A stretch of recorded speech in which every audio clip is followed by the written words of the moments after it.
the Finance Committee to order. And we'll start by noting our mission and vision statement.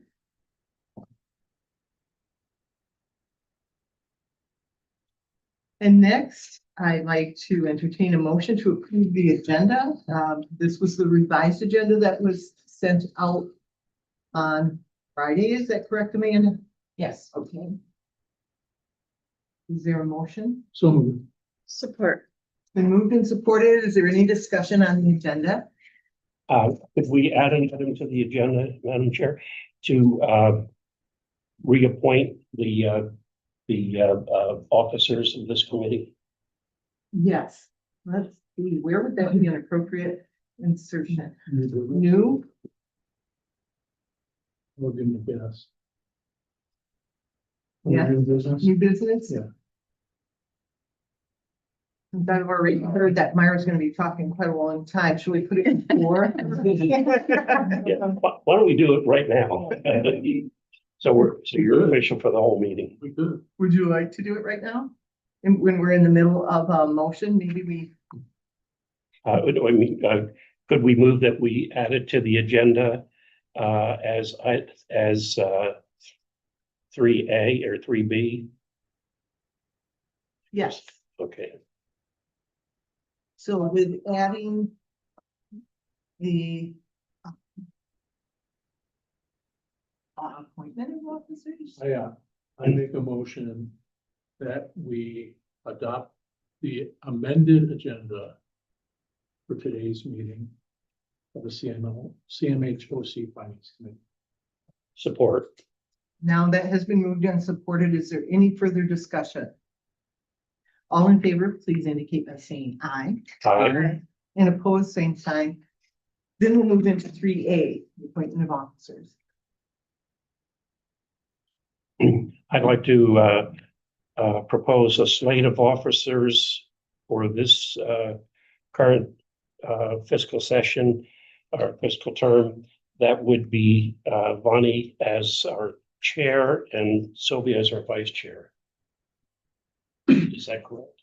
Yeah. Let's see, we have. Yeah. I'll second. Okay, motion has been made and seconded. Is there any further discussion, including any additional names to be considered for the slate? Same thing? Okay. Is there any Any further additional discussion, yeah. including anyone to add to the slate? And is there any further discussion, including any to add to the slate? Yep. 1, 2, 3. All in favor, please indicate by saying aye. Aye. And opposed, same sign. That motion carries. And under consent items, is there a motion to approve the minutes from the July 2026 CMH Finance Committee? So moved. Support. Been moved and supported. Is there any discussion on the minutes of the July meeting?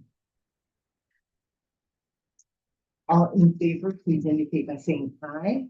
Aye. Aye. And opposed, same sign. That motion carries. Presentation today. We have no presentation today. And then we'll move to item number 6 on the agenda, standing updates. First, we'll talk about the CCBHC, our attachment A reference with that. And Dr. Bucci. I'll let Olivia take over. As you know, we have a dashboard. You have handouts in your packet. And we just kind of want to, once again, just kind of give you an update of this, the data from up and through 8/17, I believe, right? And we'll just kind of run through the couple of pages you have here, what it means, and see if you have questions. It's part of our ongoing monitoring of CCBHC revenue, expenditures, and everything financial. So go ahead and walk us through. Absolutely. So part of this, you guys have seen kind of a standing update, and then there's 2 additional tabs that we'll go through.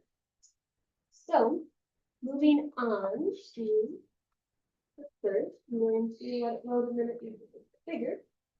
So what we're looking at here, these are all the T1040s that have been submitted to the state. So just keep that in mind that there are more T1040s in the system. They just haven't gotten to the point where they have been submitted to the state yet. Those are the billing codes that we send in. Service center. Yeah, service center. So looking at dates of service from 10/1 to 6/30/2026, we've submitted 19,761 T1040s across the 39 fiscal weeks. And that covers 2,377 distinct consumers, averaging about 570 or 507 weekly T1040s. I said denied. So then looking at that compared to the budget and organizational goals, according to our budget goals, that would be 70% met. And organizational goals, 52% met. And this is including all T1040s, regardless of if they receive that extra payment or not. And that's what we mean by this little filter here, with the T1040, a part of the PPS. That's that prospective payment system where if it's yes, we get that additional payment, no, we don't get that additional payment. And that's what this graph down here is showing. This is showing by fiscal week, and the colors, the darker blue represents those that we don't get that additional payment for. And the lighter blue represents those that we do get that additional payment for. And that's just comparing it to our weekly budget and organization goal. So the yellow is what we have in the budget. The purple dotted line is what I've set as the goal that you try to get to eventually. A question. I have one. Go ahead. Well, the budget goal, that's just what we would like to have capacity for in terms of service. But does that have any relationship to meeting a financial goal? And what happens if we don't meet a budget goal? Does that mean we are incurring a potential deficit? Correct. Or? Okay. It's the revenue, see if I got it right. The revenue that we said, hey, we want at least these many T1040s to get to what we projected for the revenue for CCBHC. So if you fall short, then you don't meet your budget goal. So unless your expenditures can be decreased that you cost to it, you could have a deficit. Okay, but if it's a DCO, if we don't have that many encounters, then we don't have that much expense. Correct. So it's not necessarily everything below that line we incur to debt. Correct. But just remember, the vast majority of services are provided by us directly. And the expenditures are, I'll say this, somewhat fixed. Depends where you cost the expenditures. And that is the balancing act with CCBHC. How much does a directly operated staff expenditures get costed to CCBHC versus non-CCBHC? And so we're constantly figuring out that balance, who they're serving. And we would like to think it's a science. It's still an art form in the state. In fact, we're on our third manual, the CCBHC, to tell you in 3 years on how to do it. I think we even have technical assistance, so we either just went or about to go with the state, continuously figuring out how to do that. And then when you look at them, you'll notice a certain dip. Sometimes it's seasonal, but sometimes you have somebody that's on like a medical leave for 2 months, and they're supposed to generate face-to-face contacts. Unless that team can pick that up, you lose the revenue, but the expenditure still sits there. So it's something that we watch and closely. Last year we did okay. If you remember, we between the quality bonuses and things like that, it can kind of offset some of these deficits. But that gold line is the line we really want to hit in terms of revenue. And the two big dips correspond to Thanksgiving and Christmas. Yes. Or New Yeah. Year's. With better tracking, are we cutting down on any lagging service activity logs from our DCOs? Well, Because I think, wasn't there an issue Mhm. a little while ago where Mhm. we were not capturing them in time? Mhm. Is that They gotten listen to better? you. Yeah. Okay, good. It's always a balance of getting in the required paperwork. Yeah. To generate or the claim gets rejected. I mean, Right. if you can't submit it, right? Right. And as you bring in more DCOs, you have to be careful because you have to, is it 51%? I always forget. We have to directly operate 51% of the entire enterprise. So like Network 180, that's why they hired 90 people for CCBHC, because they are pretty much a contract provider I mean, they manage contracts. So to do this, they had to build an infrastructure to get to that 51%. It's 51% or greater, correct? Correct. It's more than, you know. Yeah. At least 51%. And by the way, you can't count crisis, which is interesting, that you could have a lot of encounters there. There's reasons why they don't let you count crisis to the 51%. I think some are political and some are based on, but if you could, Network 1A wouldn't have to hire 90 people because they do most of the crisis work. Yeah. But a crisis encounter, we can still submit a 1040 and get Yes. reimbursed for that. Yes. Thank you. Yeah, so moving on, this is the other tab that you guys have seen, the same as the first page, except it's just aggregating the graph by month. The two new tabs, the first one is breaking down all the P1040s we've submitted by program. So to make this a little bit bigger, this is the same time frame. It's just offering you a different view of looking at the program that provided the service that generated the P1040. That's on the next page. Yeah, there you go. So when you said, is there lag time? Yeah. Well, we'll be able to find out where. Yep, yep. Yeah. So then if we look, typically a trend that I've noticed throughout this entire fiscal year is that our MDTs, so Holland, Grand Haven, Samaritas DCO, once we got their billing kind of sorted out, they got caught up. ACT and Supports Coordination DDA tend to make up over 50% of the T1040s we're submitting, which right now they're at about 56% of the total T1040s we submit. Looking at sorting this by distinct consumers, we have the most through our Access Center and Crisis Center or services, which makes sense Navigators. based on how they function. And then average T1040s per consumer, we see the most in ACT, which again makes sense with their treatment model. Smaller treatment size, they see people more often. And so that's just a brief overview kind of that. And we can do different sorting based on, and these are, I added a bunch of filters since our meeting Monday. Yes. We can look at by the PPS or not. We can look at by fund source, by service month. So it allows you to kind of really break it down.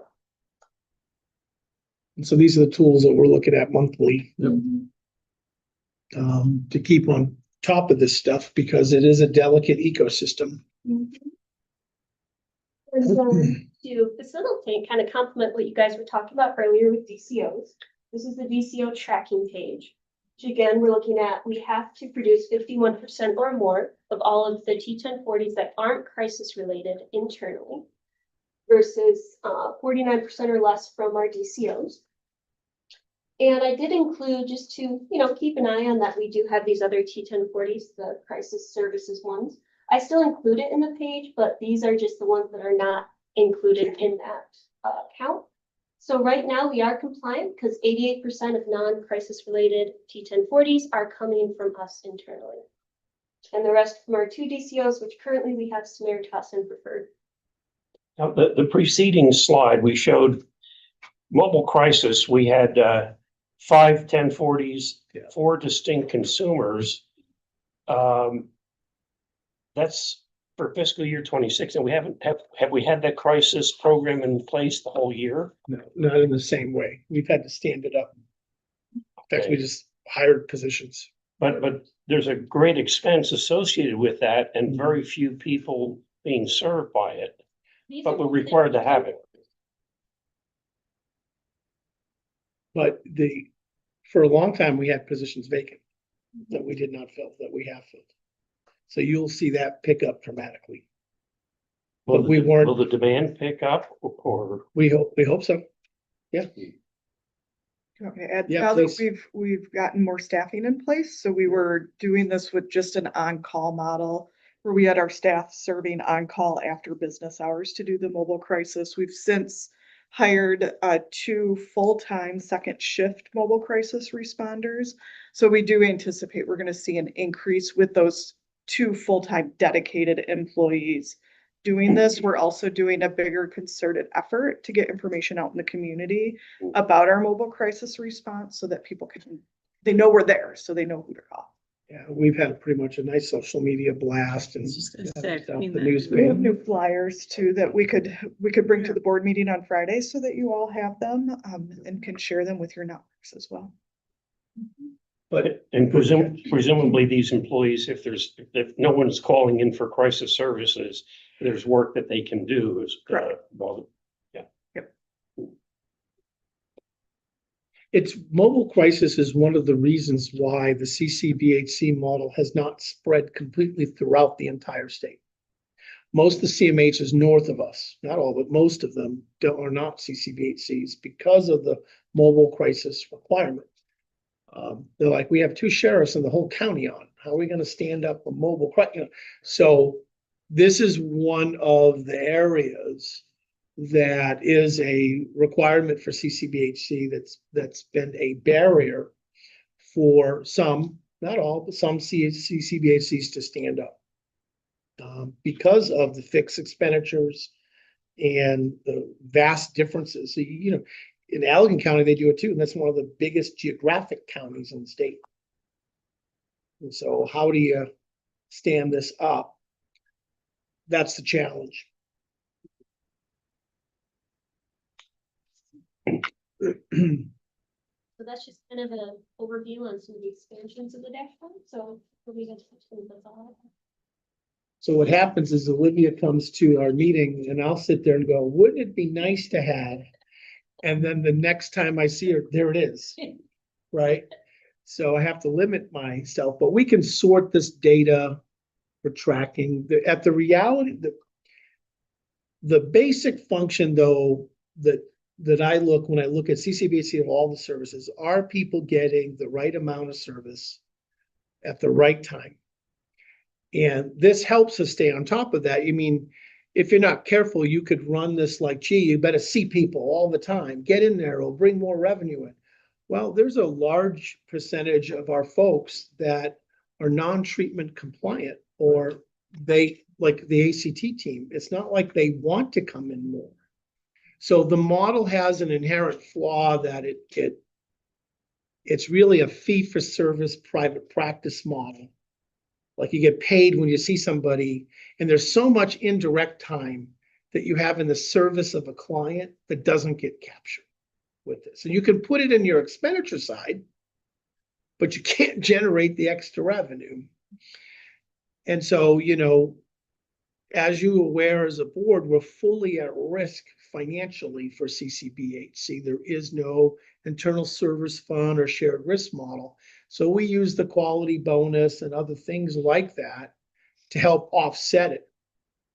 One of the challenges that this board's going to face along with us is the use of state general fund dollars in supplementing all of our services is increasing more and more and more due to people losing Medicaid or not getting on it or all those things. And there's an impact here. So we sort out how much general fund dollars have we had to use for folks that are, quote, enrolled in CCBHC because they weren't on Medicaid. Because remember, anybody can show up here and participate in the CCBHC 9 cover services, regardless of funding source. So we can't deny them if they don't have Medicaid. In fact, we can't. So it's a balance that we're looking at pretty closely. And I think our dashboard is pretty complex, and I think we look at it. It's really good. The bottom line is, are you seeing enough revenue, and are we allocating the expenditures correctly?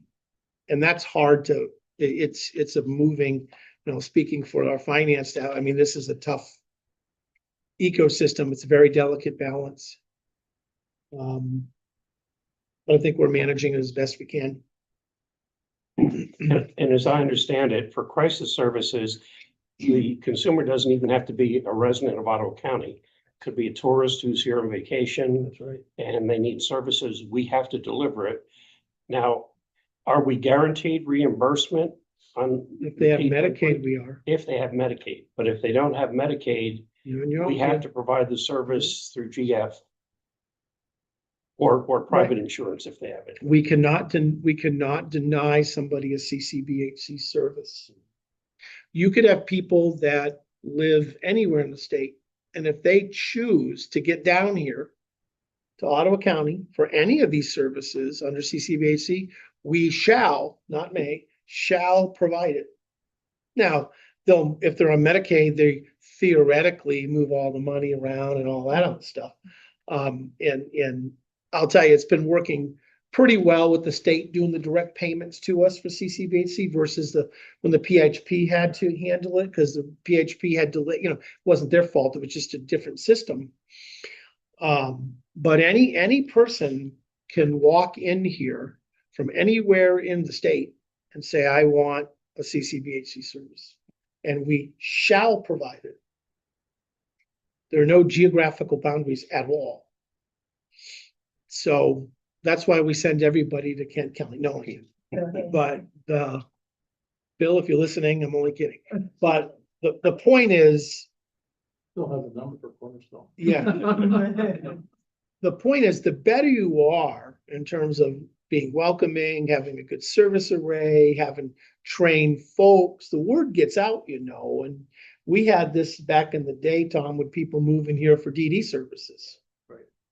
Specifically to our county. It's the same thing with CCBHCs. You can shop. So.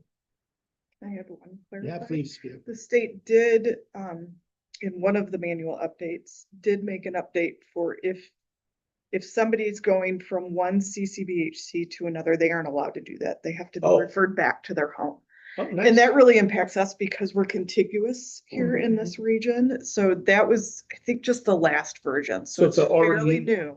Correct. Oh. So if it's somebody from On Point or from Network 180 and they came from there and want to get CCBHC services here, the manual now allows us to send them back. Oh, Prior to that, it did not.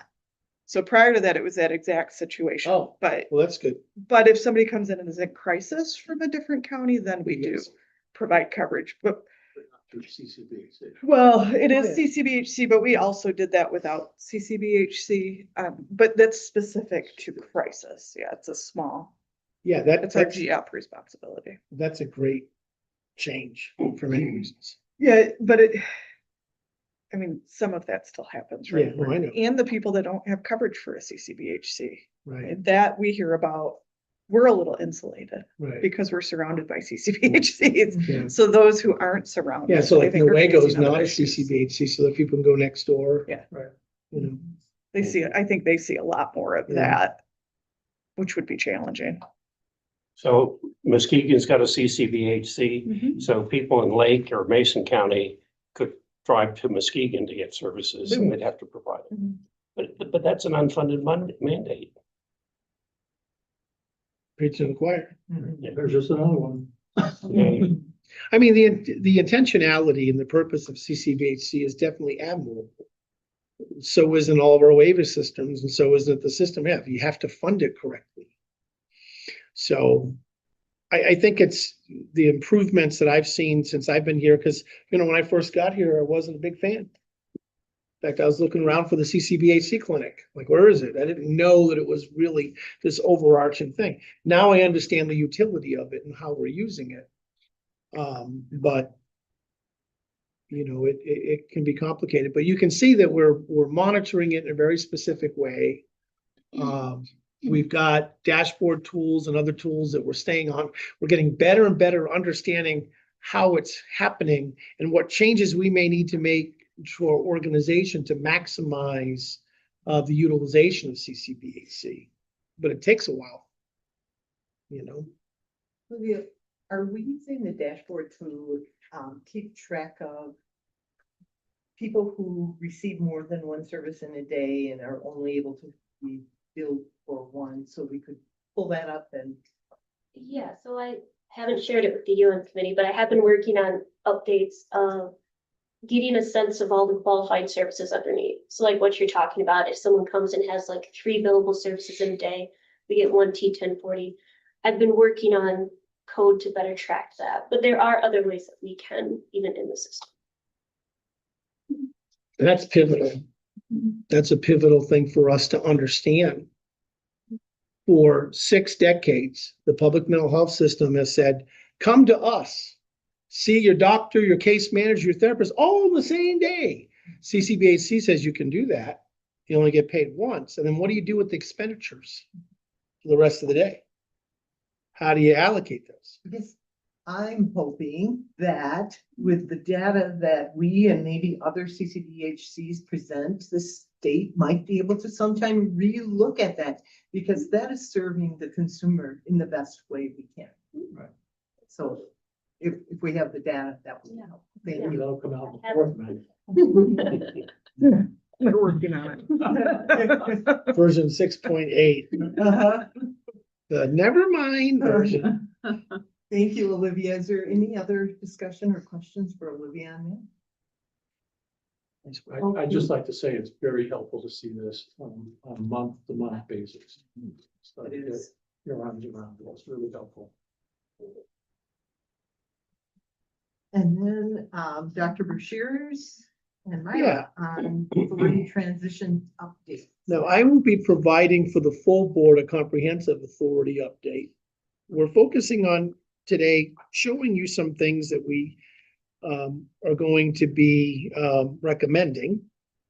I think these are information only. I don't think we're doing approval of these items, to give you a heads up and any dialogue related to them. So I'll let Myra take the lead on going through these. Well, these two were also, I believe, in the packet that, Yeah. in the previous policy meeting, we just didn't get to them because we got stuck with some of the other ones. But they are primarily financial policies and procedures. The first, the authorization of funds and timing of disbursements. And this is primarily so that we can process accounts payable, checks and payroll without having to bring it to the board every single week. We would process and then bring to the board a report of what was processed that month so that you can see in, report form what that looks like. It's so that it's also kind of stays within process and procedure and doesn't delay any provider payments or the internal process of that. And just a quick note, you'll see in here, it'll say Board of Commissioners. We got to change that to, it's not meant for the commission, it's the board, CMH board. So we'll go through and make that change. And this, Myra, is effective D-Day, assuming we become an authority October 1st. This then becomes our operating procedure as of that day, because the county no longer will follow their procedures for finances. Will be under this new operating policy. Right, they'll follow their own, but it won't include us anymore for accounts payable. They'll just do their payroll and accounts payable as normal, but we have to have something in place for the accounts payable piece starting 10/1.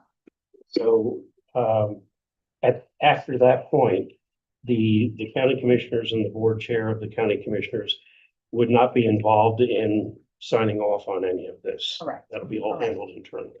Correct.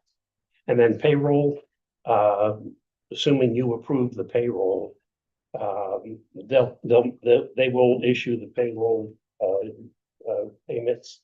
Right. And then does the county still have to sign off on that, or? The will it payroll, be- well, from 10/1 to 12/31, the payroll gonna be processed through the county, right? Remember, because they're gonna be just leased employees, so they'll still process that through their policy and procedures, and then we'll get billed for whatever that is. And then starting 1/1, it'll be through an internal procedure that we, will process. And there are These are just the beginnings of the most imperative policies that we need as of 10/1. There are gonna be more that are gonna be coming to the board for your review, as we kind of get all those in line. Yeah, I had a comment that I was going to bring up on a work session. We require 2 signatures. Is that over a certain dollar amount or for every expenditure? I think we were recommending for every, Okay, so so, every check would have 2 signatures. so you get a bill from a vendor for $50, it requires 2 signatures. Yes. Okay, so we're talking lots of signatures required, and one of the things that concerns me is with only having 2 designated signatures, what happens if a person is sick or on vacation? We need to have, So the signatures are Well, you're on the electronic, next. right? policy. The next policy will describe what the authorized signatures, what that looks like, what that process is. And will describe that and explain that they're electronic signatures. So when the checks get processed, they're already have, like, we'll have to scan our signatures into the system so that when the checks get processed, they're already gonna print out with the signatures. So we need an internal control process to review and approve all that before the checks are processed. So we won't need anyone to actually physically sign every check Okay. every week. here's an expense voucher for today for the meeting, it requires 2 signatures, the person who was here, and then as board chair, I sign. The reason we have that is there's a personal review that says, okay, I've reviewed this on behalf of the board and approve it for the board. If we have electronic signatures, they just do it automatically. Do we lose something? Or are we in essence designating that someone in the accounting department will vouch for Michael's electronic signature on a bill that we just paid for utilities? Well, we're gonna have an internal approval process within finance to review all of that. What is it? So if that's what some of the other policy talks about, where it's, printing out a report, looking at and that, reviewing and making sure that everything has attachments and everything. So it's very similar to the process that the county is running right now, that nothing really much is gonna change from what the county is doing to what we're doing here, just different software system and different signatures on the check. Okay, and I guess the question there is, do we have backups built into the system so that no one person being absent will interrupt the flow of paying the accounts payable? That will be in the system. The approval process is gonna be within finance. Again, very similar to the county where there's purchase orders, well, it'll go through a workflow process. And so it'll be more than one person looking at it and then finance having, and Diane and I reviewing for the final approval to say, yep, we're good. And the county's not gonna process anything until we say, yep, it's good, go ahead and process. And then it still goes through the treasurer's office because the treasurer is actually the one that's sending out the checks. So the internal control that she mentioned, I don't know if that's a familiar saying to you, but we have different people designated to do different things. And like, I cannot add a vendor to the system because I approve payment, which means I cannot do that. So those internal controls will still exist here. So the same way they do at the county. So that way there isn't someone who's going to get paid. Like, I can't pay myself ever because of the internal control that is set up already in the system. And we'll just continue that right on. So it will process, like, I'll approve, and then it will go get the printing and the signatures on the check. And then once a month, we'll come back here and say, these are all the things we paid. Often it will be audited. Can we phrase that question? What do you mean? The How check often- run? How often and from who are we audited in terms of our overall financial Well, operations? we have an external auditor that obviously Yep. comes once a year. And in the policy, the board can ask for any kind of backup at any point, once we give you the report, and if you have any questions. And then we can build in once a quarter to make sure that everything is, and primarily what you want is, if it has a purchase order, it's gone through a workflow system. If it has a contract, it's gone through more than one department internally. So I really, my questions are not questioning you. Oh, no, I My don't hear that. questions yeah. are questioning the environment of waste, fraud, and Yes. abuse that Yes, many of our organizations are finding. So I'm just Yeah. wanting to make sure We that have asked those questions. that we know those things. yeah. Yes, for Right. sure. Yes. Exactly. Thank you. So ideally, look kind of like the extension of our work session. If you go through these and you have comments, say them now, I'm writing them down, but also send them to me, because I'm making that grid, remember, of all of the policy reviews. And still putting that together from our last meeting at Compassionate Park. By the way, thanks for hosting that again. Yeah. But that's the thing. So Tom, I put down your statements of backups and Mhm. what do you do if somebody's not there? And I know it may be reflected somewhere else. In reviewing the attached policies, it says that the board can identify additional check signers in here. And so we'll take that feedback and say, would we alter that based on that? So at least points to another process in here so that you're assured that that's addressed. Well, That makes we use an example from our history. Within the last 2 years, we had the executive director leave and the deputy director took over for her responsibilities until an interim executive director was approved by the board. Now, what happens if Michael is incapacitated or leaves his position? We've lost one of the key signatures. Technically, the bank would have to cease honoring his electronic signature. So the board would then have to identify our deputy director or COO, who is now filling in as an interim, to be an authorized signature. Would it not be wise to just include that position and Anna's signature up front as a backup signature? And then the same thing if you you're not a signature though, right? Yeah. You are, okay. What happens if you leave? Should we have I an quit. alternate? No. You may You're gonna lose There- both. that point. No, I get it. And there, in the policy, it talks about changes in authorized signature. If a position becomes vacant, Yeah.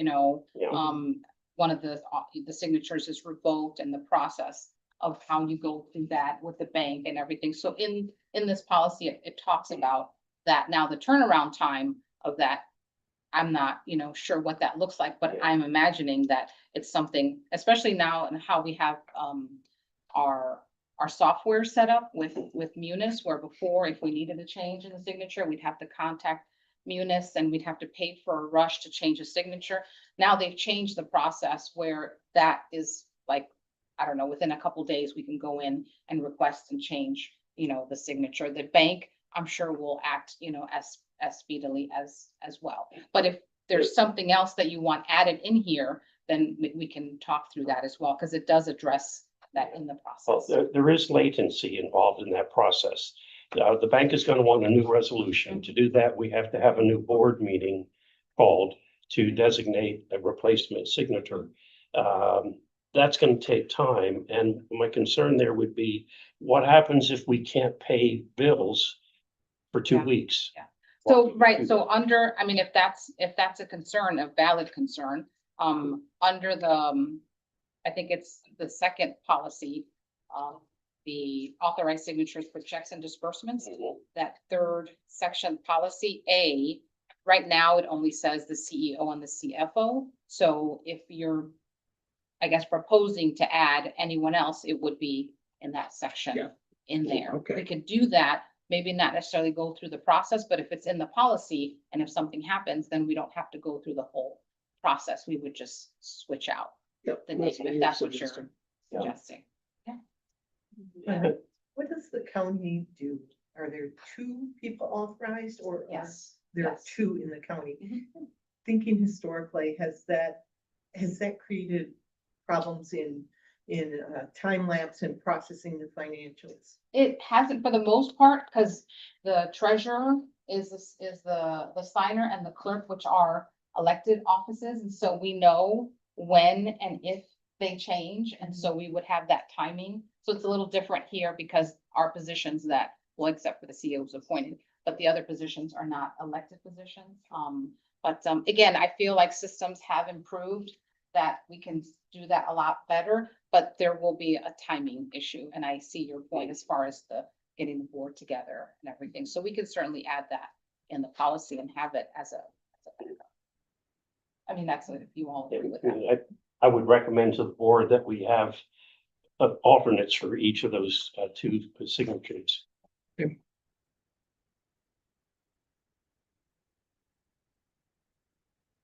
you want to talk about the resolution? There's a second packet that you have that are the walk-in documents. Yeah. Which, by the way, if there are people listening online or the public, these will be sent out to the public. These walk-in documents, we just didn't have them ready. Yeah. Um, The resolution is kind of in conjunction with this as well. The policy is to approve, who the signers are, the process, and then the resolution is basically what is a shortened version of that, but basically giving the authorization to whomever is going to sign, and then this will go to the bank so that the bank knows the board has approved these signatures to go on the check. and we intend to bring this to the August authority Yes. board meeting Yes. this On Friday. Yes. So this was for looking Well, at, you're looking for approval of this resolution at that meeting. yes. Okay, because if that's the case and we decide we'd like to make it 4 signatures instead of 2. Yeah, but Right, whatever change we make to the policy, then we'll have to Mhm. update the resolution. I mean, from my standpoint, it doesn't hurt to identify those other positions mhm, as backups. Yeah. That could influence both of these. I mean, you don't lose anything. Yep. Well, I assuming we can do it before Friday, I would recommend we add 2 more positions there. The chief operating officer and Right. whoever you would think Yep. on the finance department side. Right. Yep. Now, does that have to go back to Doug for him to, or Neil to sign off on it? No. Well, I'll have them look at it, but Yeah. I'll have one of the staff do it, so it's less money. Mhm. Yeah. Good choices. It's like, yeah, no, have one of these people look at it. But yeah, we can make those changes. And so those were just offered as a continuation of our work study, and we knew that, okay, we weren't gonna get a work session, excuse me, to them the other day. So we thought, okay, we'll let you have them in advance. And again, if you have other feedback, please send them to me. We need some things to start right away as an authority, but obviously we can make changes throughout the year once we have. So it isn't like the 10 commandments, once you've written it. Well, I just want to make sure we were clear about why we're not putting a cap on the amount. And that is, there are times where a decision has to be made about a grant or something like Yeah. that, or a larger amount. Yeah, you'll see a distinction between revenue and Yeah. expenditures. Yeah.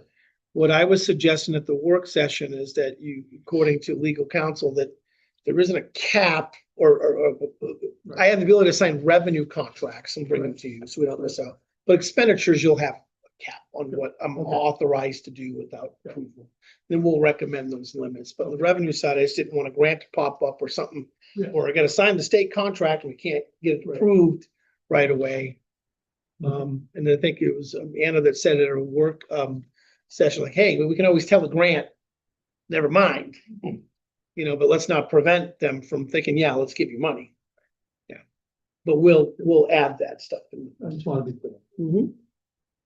I'm not sure if I totally understood on Thursday, but I was thinking that procedurally, after receiving input, you were going to meet with the Yes. executive committee Will that Yeah. happen prior to Friday? Probably not, but so there are some of these things where we're gonna say, like, we need to get an initial, let's go for it. But a lot of the other stuff, we don't have to have done, we'll bring them back in September. Okay. And so what I'm gonna do is I'm creating this grid with everybody's feedback for a lot of these, but there are a couple of these that Myra said, hey, listen, we can't wait until, because we have to get like a bank account or thing. So those are in a little bit of an expedited stuff, and I'll send out communique on Friday, before Friday, of remember what the process is again, and there's a grid, but there's a couple of these that are coming in August. And here's why. Does that help? Yeah. Okay. So I think that's it on the board transition update. Yeah. Any other questions or discussion? Then we'll move into budget deficit reduction plan actions are attachments D through H. Right, so I have a lot of documents here.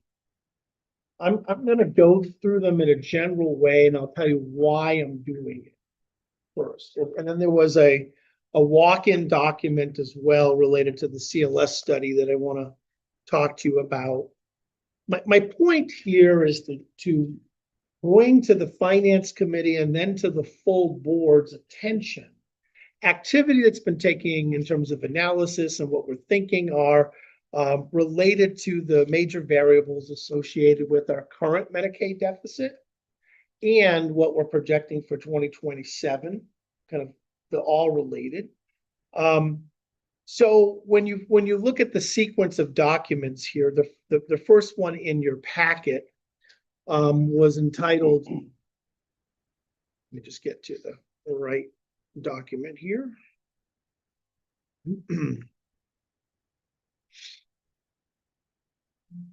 Okay. So it's attachment D, correct? Now I have a walk-in document that's also related to this study. So what is this? What did we put here? We sent to the Lakeshore Regional Entity comprehensive analysis that we had IBH and our staff complete on CLS expenditures for 2025 and 2026. Community living support specifically for adults with IDD adult, intellectual and developmentally disabled adults, that are both in self-directed care and non-self-directed care. Non-self-directed care means that we are directly managing the CLS contracts with the contract CLS provider, or we're providing them, one of the two, right? We have a couple of CLS that we do on the MI side, we provide directly. Self-directed care CLS is exclusively managed by the guardian and or consumer in arrangements where they employ all of these folks. And when you look at our expenditures, when you compare community living supports and you for people in self-directed care versus not self-directed care, our study really exposed some dramatic differences. And I'm gonna talk about it for about 3 or 4 minutes, answer some questions, and tell you why I think these differences emerged over the last, say, decade. Okay. So what did we find in the studies? And if you like to read, I don't think we sent them out with the packet, but we do have comprehensive reports that you've seen results. Jamie from IBH came and showed you. We have all these reports that show you all the detail of what I'm about to show you in terms of the results. So what did we find out? That self-directed consumers use significantly more one-to-one CLS. And in fact, what we found is self-directed consumers use roughly 2 to 3 times more weekly one-to-one CLS hours compared to those that are not in self-directed care. And when I go through these, you're inevitably going to get to the why is that? So just if you have that, when I'm saying it, hold the question, because I'm going to give you 3 variables that I think explains the majority of the differences here by the end of it. Okay. In fiscal year 26, SD consumers averaged only 14 hours per week of one-to-one CLS, while non-self-D consumers averaged 6. Nearly 90% of self-directed CLS services units are delivered one-to-one versus group, compared to 15% for the other group. So you get the type of CLS, one-to-one, that's one-to-one, staff member to person, and one-to-one versus group is the difference. And then the amount of units authorized is different, sometimes 4 times as much. Units of CLS are authorized for folks in self-directed care versus non-self-directed care arrangements. And what I would do is, if you've read through the rest of that packet, it just goes through like utilization management opportunities. But I actually spent a lot of time this weekend thinking about, well, why is this? What these results tell you these things, but why is this the difference? And so in your walk-in packet, I've reframed this issue a little bit. And if I would have been able to do this before the finance committee, I would have sent this attachment that you have in your walk-in packet called Integrated Summary of Key Findings. You could pull that one up. That's going to highlight this and give you the reasons why.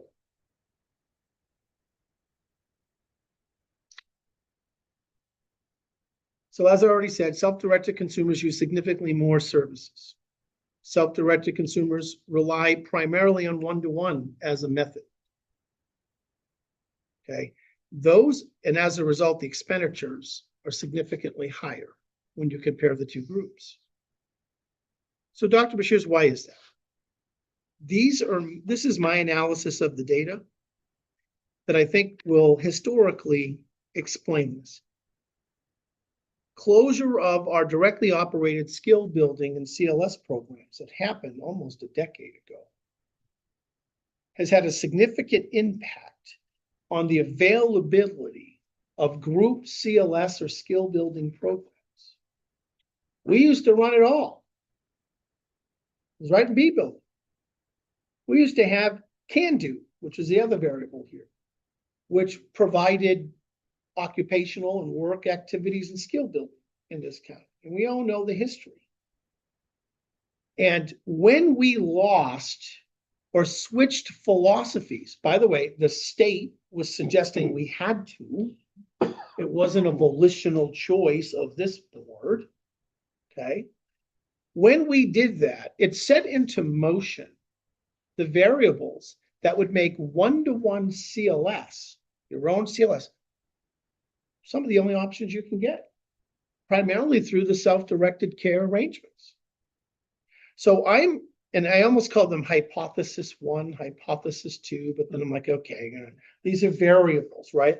I have to rule some of these out. But us changing delivery models as a state and as a county and how we do this has significantly changed how CLS services are provided within our CMH, how providers are found, and the impact of that. So that's the first 2 variables. The third variable is limited availability of because of our directly operated providers have driven consumers towards self-determination. And I was doing a lot of time thinking about this weekend, and I'm going, for a lot of the folks in our self-directed family situations that are finding, it's kind of like the specialized residential network. They better find the direct care staff. Families have been left to find their own staff, primarily. So this shift isn't just a willful choice of, say, guardians advocating for more services and somehow manipulating us to authorize more services. To me, it's the natural consequence of a system that is pretty much forces families to figure out on their own who in the heck is going to provide the service. Why? Because we don't directly operate it. And we don't have enough contracts for us to manage to provide CLS to families, right? In a group setting way, which is far less expensive. And I offer this because if we're not careful, we would think that somehow we are misauthorizing or authorizing too much services for folks. And I think that's a hypothesis we have to continue to examine and look at utilization management guidelines on amount, scope, and duration. So we have fairness among all of our folks. But I think we need to validate as a system and as a board, it's the model that's changed to the point where this is going to sound gross. It's like you do it. It's like the self-checkout line at the supermarket. Remember, we had everybody who used to go to the line, and then they gave up on us and they said, you do it. Well, I don't know how to do it. Just like our self-directed families and guardians and consumers trying to figure out how to manage their own network. And so I'm going to say that the solution in dealing with CLS expenditures that are this disproportionately authorized and it's more expensive is to look at the models that we're offering people and to have the region offer uniform regional utilization management guidelines of what the limits and scope of what we authorize should be. And that's what's reflected in all of those documents. And I wish I would have spent more time to distill it down, because I tend to send you a lot of stuff. And I was aware of, like, you read it and you're like, so what's the reason? Thanks for the data. You're very good at research, Dr. Brashears and company. What does it mean? It's my fundamental belief that our CLS issue and one of our major causes of our deficit starting in 2023 and escalating up is the increase in CLS authorizations for this group and others. Like, it's getting more and more expensive to do this without an increase in revenue. So I'm going to be making recommendations from a strategic plan thing, two things. One, I'm going to implore the region once again to come up with uniform CLS guidelines. I'm going to directly, formally ask again, because we have no movement on that. I was at a statewide work group today with other CMH directors to do exactly that statewide. So CMHs are banding together now through the board association. And hey, Lynn Doyle, you used to run this, is helping with us to do this stuff, okay? Because we need an answer, or there's no way to stop the expenditures without the parameters in place. But I want you to understand is to me, there's three major variables.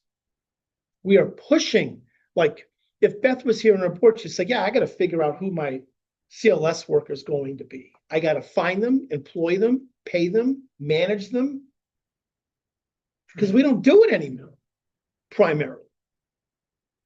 I want to go back to the future. I think we should offer both. Group CLS that we directly operate and options for one-to-one through contracts we manage. Why are we forcing people to choose one or another? I know the state was saying don't have day programs. Well, the state is wrong and they've been wrong in the past. What's the difference between that and an individual day program? Because that's what we're paying for at 3 times the cost. Expenditure, because the model has changed. And I want to balance it back out and look in through guidelines how to deal with people that are not outliers, but have different needs. Anytime I write high utilizers, I have to kind of move them out of it, because that's a managed care expression saying they're getting too much of something. It's my job to make sure they get the right amount of service at the right time, right? And so we're looking at what does a higher need person look like, the enhanced health and safety folks, all of those. So I offer to the finance committee, and then you'll see strategic planning that's going to be beginning on looking at universal guidelines that we're going to have to develop ourselves. I'm not going to wait for the region anymore. I'm going to work with other CMHs in the state and look about how we're delivering services so that families are not and consumers are not forced with, well, you can go to our MOCA group CLS program that we have 3 days a week, or find it yourself. Well, what are the parameters on that? How much do you pay people? And by the way, this is primarily what's happened over our specialized residential network over the last 25 years. So, 25 years ago, most CMHs directly operated their residential programs. Now, I think it's great that they don't, but we literally look at our residential providers, say, you find a staff, you pay them, and hopefully the rate covers it, right? So we have a similar issue here with CLS. That's what I was hoping to communicate when I first sent out the results of the CLS study is they're different. They're more expensive. They use one-on-one. Well, why is that? The model's changed. We want choice. We want flexibility and self-directed care, but we also want options. That isn't, you do it yourself. And that's driving up the cost considerably. And so we'll be looking at that intently. Any questions on what I'm saying? I gave you so many documents. I kind of turn it into a lecture, but if I not, I'm looking at each one of these things and you're going, so what does it all mean? Well, they use more one-on-one. 90% of the methodology that people in self-directed care is one-on-one because it's the only choice they got primarily. When you limit choice, you increase expenditures unless you deny a service. Or the quality of the service goes down because the parent who's trying to do everything themselves winds up either being ineffective or burning out. So there's a benefit to having a congregate service delivery where there's backup. Right. And so you'll see in my recommendations, expand our directly operated systems, our directly managed contracts, and work on utilization management guidelines to ensure that we are indeed not over authorizing and making sure there's fairness in the system because the pie is only so big, right? But this one factor, CLS, is a major reason why our expenditures keep increasing steadily since 2023. In this area, they keep going up and up and up. People don't usually see a reduction in the amount of CLS for this population of substantial nature. You don't usually, oh, we don't need the 20 hours anymore. We only need 5. That very rarely happens. So that's why managed care models don't work well for this group. What are you managing? Expenditures? So that's those documents. Any questions on those? Hopefully I made my Well, point. I guess the question I have is, are the other CMHs getting this? We're starting to, yes. Okay, Yeah, we're all starting to band together. There's a group of us. the LRE, CMH? I think the LRE understands it from one perspective. My thing with all PHPs, not just this, is it's your role to actually develop managed care guidelines. You've delegated that to us. We can do that, but you better then be prepared for appeals.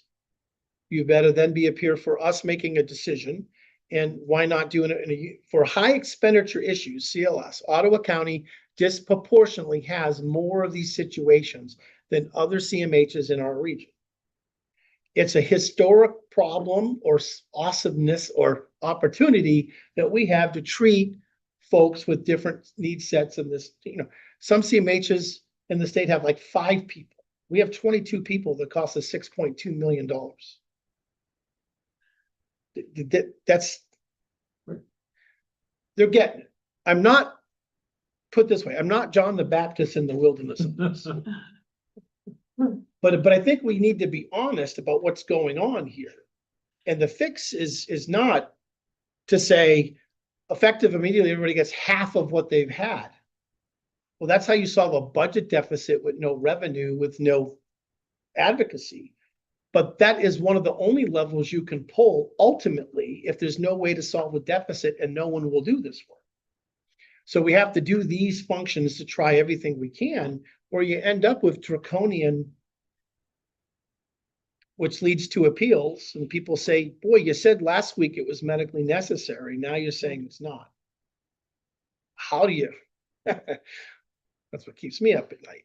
Right. But that's my job. But we're not alone. On this, in this regard. So For me, Yeah, just go ahead. comment, Yeah. this whole area drives me crazy. Cause you've been to compassion. I see both of it. I have, participants who have, who are self-directed with a sales worker and some who are not. But that are not in self-direction, but it drives me absolutely nuts to see the sales worker just sit there and do a crossword puzzle, or just sit there and pay no attention to the person, true stories. They're getting paid to come alongside that person, whatever their goals are, or some personal experience I've had that literally sit in a chair for how many hours they've been given and do nothing.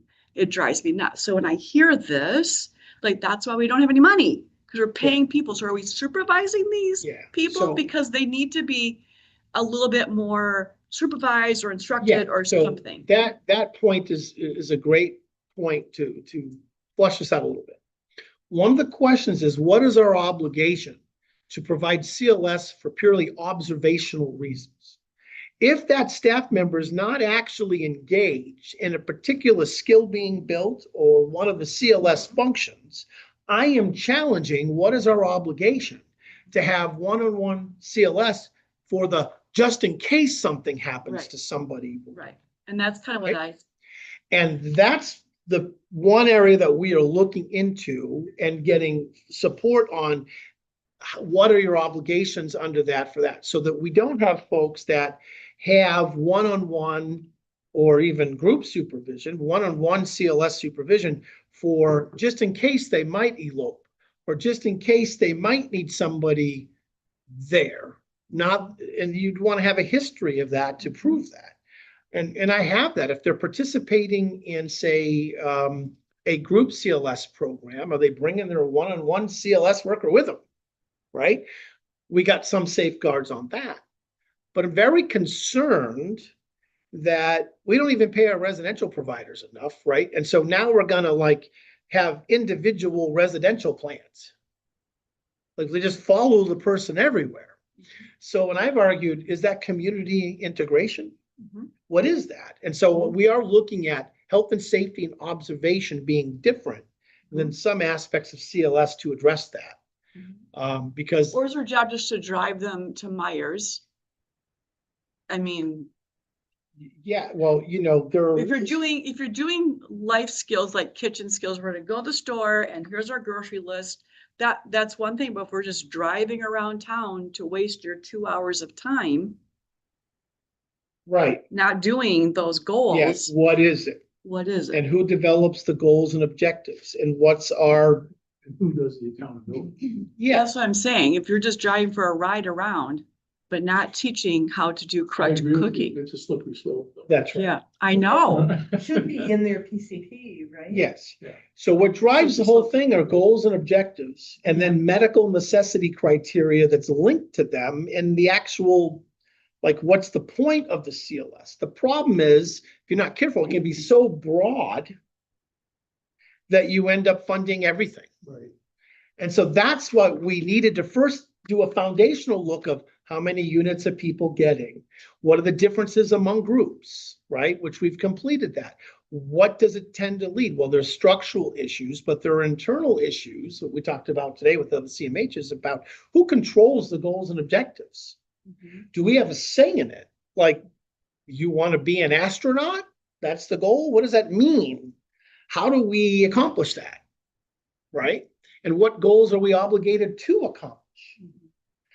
And so this is the greater discussion. And once we lost the SIS tool as a foundational tool in assessing people's needs for this population, it's now become what I call the wild, wild west with CLS authorization, because there's no empirical anything to support it. That's what we're Which looking at. fees the default position for people. And in Ottawa, we have a disproportionate amount of folks that by percentage of folks requiring the same levels of stuff. And I've asked the regional entity to compare the data across the regional CMHs to see if my hypothesis is correct.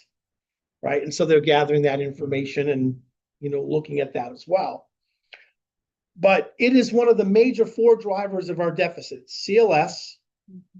The other one, which I have in other documents, is residential expenditures. Since 2023, do you know the 2024 surprise if you were on the board? I was here 2 months. And at one time, we had a projected surplus. I come back from my daughter's wedding, we have a $5 million deficit. Well, what are the two major variables of that? Increase in residential utilization that was occurring. We also didn't allocate some of the substance abuse, Medicaid expenditures throughout the year in the way we should. So we didn't see some of our expenditures and CLS expenditures. Those three in autism, 4 were the main reasons why we had a 2024, we'll call it surprise deficit. And remember, we had a different computer system that weren't tracking things the same way and relying on many different methods to forecast a deficit that we're now in the process, we have been for a year and a half to correct. But the sense of all of these related to a deficit is to get that these things just didn't start last year. Especially with CLS, this is something that's been coming over a period of time. It got masked with COVID, some additional funding. And so there was no need to look at it as intently. Mhm. And then we lost the SIS. All in one swoop on those things. And so now we're reconfiguring it and having to do it from a UM standpoint. And I'm arguing, what other options can we create for people besides one-on-one CLS, right? And I think families would be more, more willing to say, maybe I don't have to go the self-directed route where I'm employing everybody. I didn't sign up to be a CMH director. Each one of these consumers that are self-directed or families that are doing that turn into a mini CMH system. They have their own CFO, their own people to do all this stuff. That all adds cost. No, I'm not saying get rid of self-directed care. I'm saying let's just make it more specific in what you can and cannot do. So the other documents in here, one was to give you a proposed administrative costs and things I've sent to the region. So the region said, gee, are you going to save any money becoming an authority? I said, well, we could save a lot of money if you just give us more revenue, Hillary. But so that document, attachment E, has general principles. And these are just our estimates, and they're not the 10 commandments, okay? Our finance staff has made me promise to say that. So what are we looking for? What are some administrative cost savings to move to authority? First of all, you should know we have a 3-year strategy. The idea year 1 is keep things relatively the same, have a service contract with the county to keep delivering as many services as we can under contract. And then over a 3-year period, keep doing our analysis of what are we better off doing without county assistance or with county assistance. So that's the overall philosophy. So you can see that general principle, service contract with the Ottawa County effective 10/1. Year 1, keep things the same. During year 2, as much as you can. We'll evaluate functions within service contract based on year 1 experience. So after this first year, we'll be able to say, gee, do we need as much HR? Or do we have to do it ourselves, or finance, or IT, or all those things that we're doing, right? That are right now based in our cost allocation from the county. And we'll be making decisions. And in our transition agreement and contract, we're going to have a yearly review with the county administrative and their staff of what changes can we make. The idea is to manage change over a 3-year period. Some things we may never take over 100% by ourselves. We may say, let the county keep doing payroll. I don't know. Or whatever we think would be in our best interest to maintain a relationship with the county and to be efficient.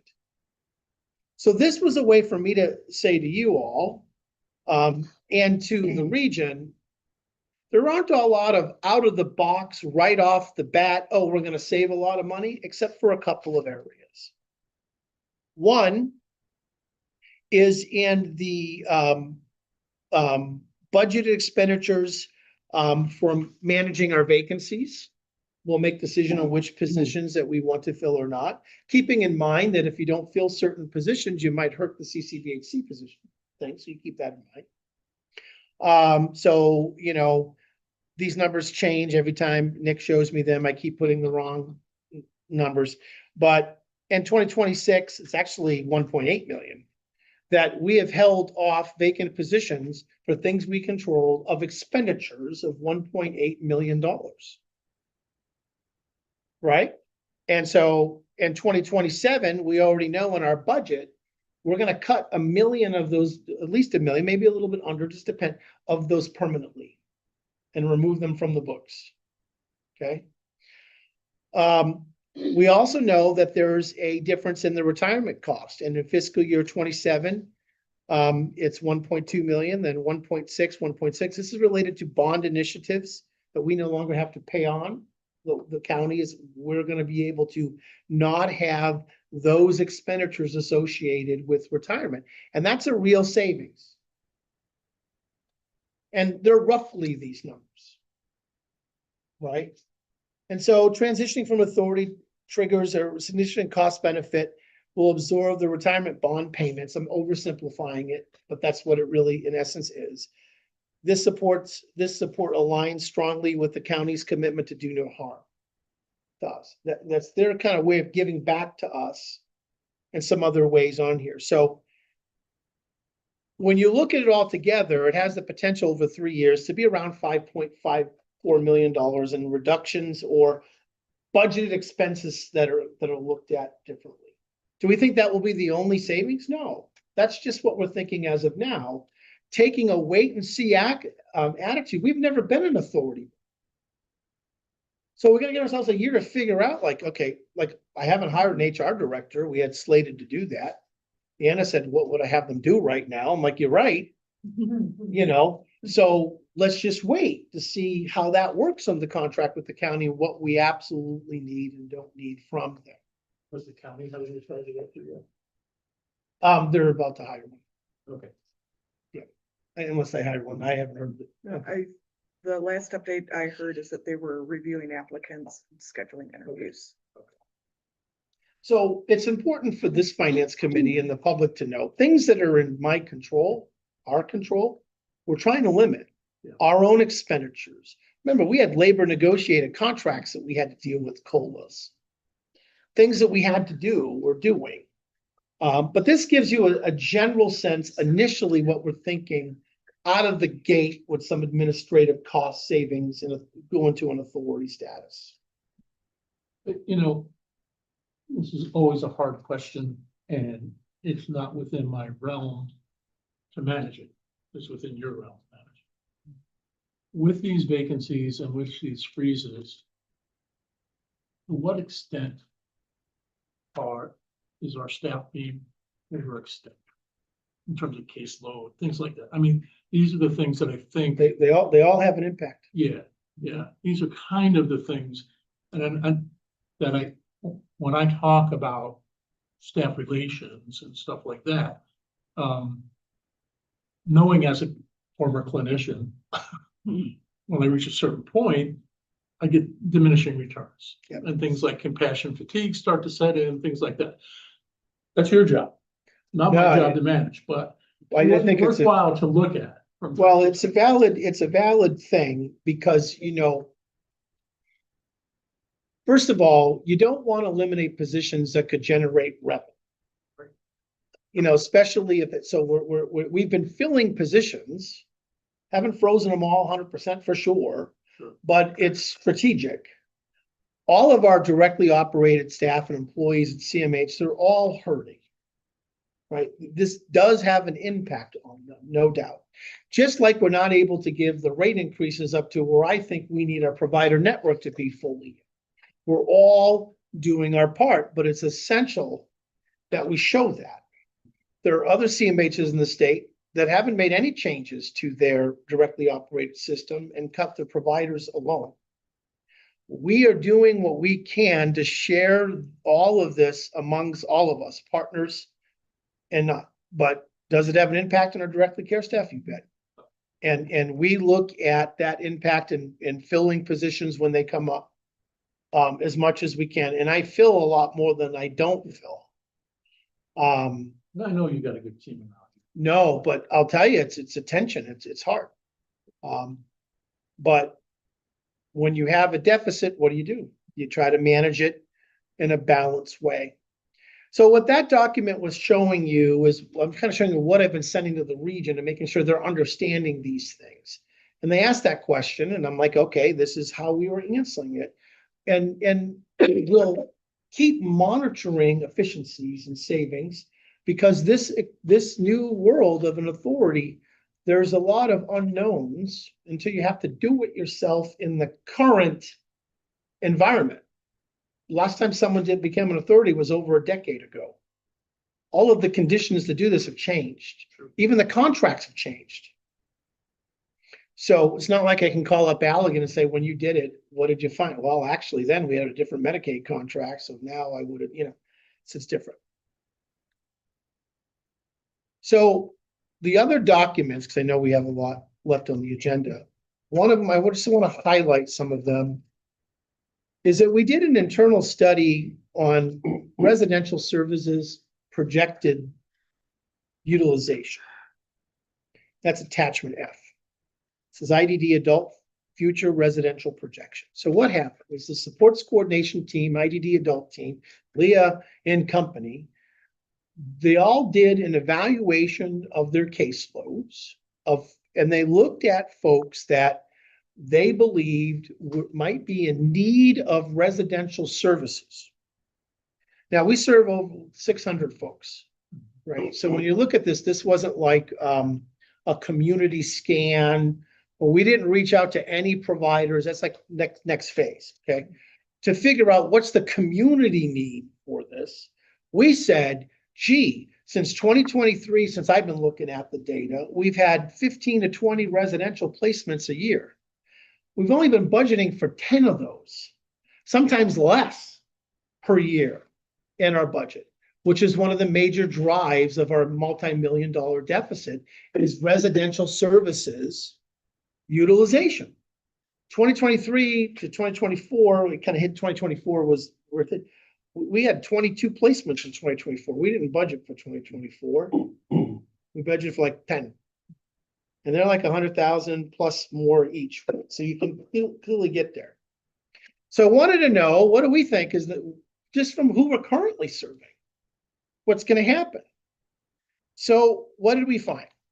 And you could read through the whole thing. We found there's 111 people that are at risk or will be in need of specialized residential services. And we said, well, why is that? What are several system level concerns? Do you remember on the board we had the 91-year-old gentleman, 90, come to the board and said, I can't do it anymore. We got 111 of those. Not 91, but right. So in looking at the plans, the way that we're approaching the care with these folks, we found of the 600, 111 of them, we don't have backup plans for caregiving. They have a heightened risk when primary caregivers can no longer provide care. More than 1/3 of the caregivers report active concerns, most commonly related to declining physical health. A high proportion have uncertain caregiving timelines, limiting our ability to forecast their needs. So these are some of the general observations. And they resulted in caregiver profile, aging and increasing vulnerability. Caregivers supporting adult IDD consumers are largely middle-aged or older. The majority fall between 51 and 70, and a significant number are older still. Overall, approximately 4 out of 5 caregivers are age 51 or older. This demographic trend underscores the urgency of expanding structured future care planning and diversified options. I get wordy there, I apologize. So we said, look, 2 years, short-term, midterm, long-term. This is just based on our own internal analysis. We haven't even talked to the families yet. Okay, just what we think. Within the next 2 years, a meaningful group requiring imminent action. These are folks that are most at need, and we have criteria for that, and we list that elsewhere. Long-term, 5, 10, over 20 individuals likely needing placement within the decade. Unsure timeframes, the largest group, identifying substantial uncertainty. There's a large group that we're not exactly sure where they would fit within 5 years that we have to drill down. So why did we do this? If it's true that people are utilizing specialized residential as the main option as their care needs increase and their caregivers are not able to support them, then our funding and our structure is woefully inadequate. And this was the message to give to the region because they've been dealing with a regional rate framework for residential providers that has stalled. And I'm saying that this is a fundamental challenge for our CMH, not just what we're paying, what the cost of care is. We're not even close of meeting the actual projected needs in our network. We can't even get people to build more in Ottawa County unless it's a mission field to do so. Right? So this wasn't to scare everybody. It's to show you and the board due diligence in planning, and that it's part of our universal message to the state, which they're aware of this, that funding for all of this needs to be re-examined because this crisis isn't just here. We are an outlier in our region, but not statewide. So I'm collecting this and saying, this is the new thing. 5 years from now, most of the caregivers will be 70. People living longer. Why residential care? Why not one-to-one CLS around the clock? Well, that's an option. People do that in our system. It's more expensive. And that means you have to be in their own home or their own apartment. Harder to do. So I give you this analysis to say our next phase is to reach out to families, caregivers to say, this is what we're finding. What are you thinking? Having each person-centered plan, having kind of like, what's the strategy to shore up current support? So they might not need specialized residential, which we do now, but more of an effort. And identifying the percentage of folks that we know for sure in the next 2 or 3 years. Because what we've been doing now is been setting utilization management kind of targets and never hitting them.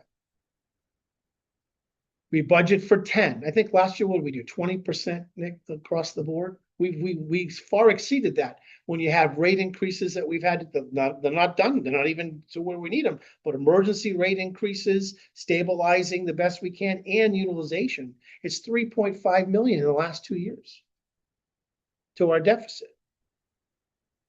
So I'm using this as a foundational document to say from strategic planning and a finance plan, we have to start getting the region, the state to understand this is one of the biggest challenges for our CMH with the CLS issue.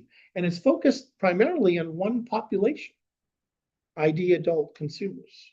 I haven't even talked about autism yet or mental health stuff. We serve over 300 families. And of those 300, I could tell you there's maybe 6 people that might be currently in some kind of a residential setting, but all 300 of them, and there's more coming, right? So Right. That's Yes. a big number. Right. So that's why I put that in here. It's a way of telegraphing to the region, starting the business of what really could happen. We better contingency plan now and find the resources to deal with it, because it isn't because caregivers don't want to take care of their loved ones anymore. That's not the reason that I'm finding. They can't do it. And, I used to say this all the time. One of my biggest outcome measures is being able to look at that 75-year-old parent and say, we got this. We're going to be able to less and less do that over time if this trajectory doesn't correct itself.